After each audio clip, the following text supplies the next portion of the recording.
Friends, viewers, can you imagine we are now reaching our 75th episode?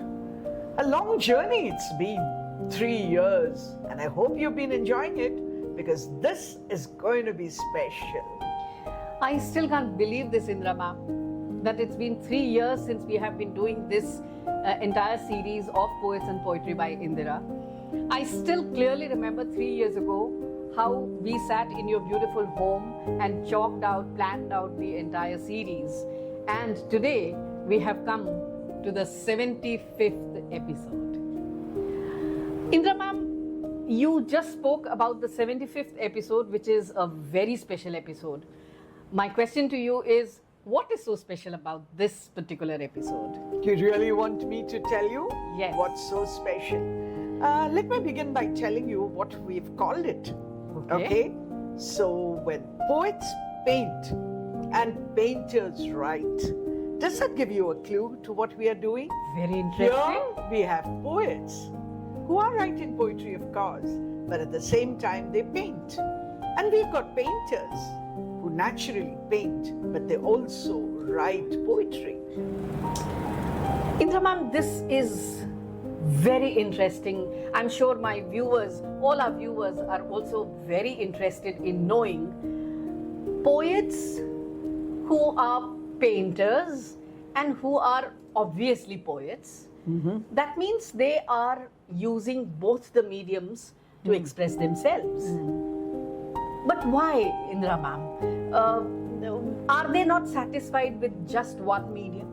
Why are they taking the help of both the mediums? I think our viewers will also like to know. This is a very interesting question. Please try to answer this.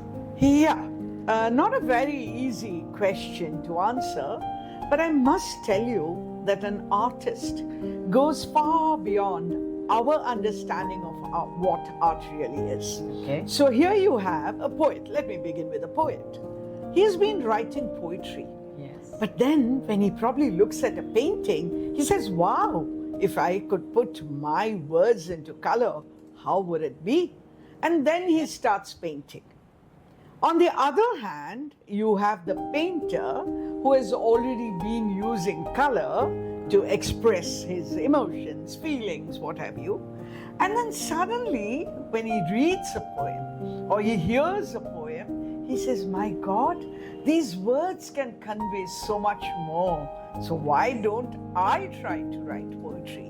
And that is how you have this beautiful combination of poets painting and painters writing. Does that answer your question, Shubha? Yes, it most certainly does, ma'am.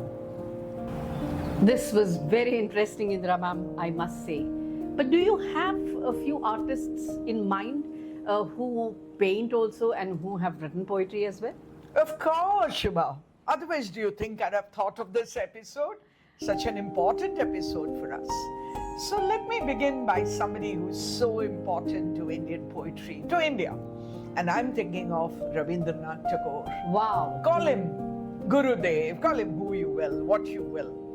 He finally found that his poetry is not conveying enough.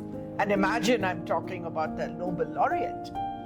Then let's come to somebody like Christina Rossetti and Gabriel Dante Rossetti. They belonged to that school, more about it later, who believed that poetry is really describing what painting does. And then, just for your curiosity, let me give you another name. There's William Blake, who wrote and painted and painted and wrote. What do we mean by that? It happened all simultaneously. This is just an example, many more to come, Shubha. Thank you so much, Indira ma'am.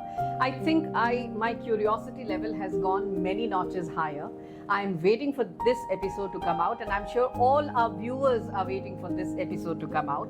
It's going to be a very special one because it is going to talk about artists who are using more than one medium to express themselves.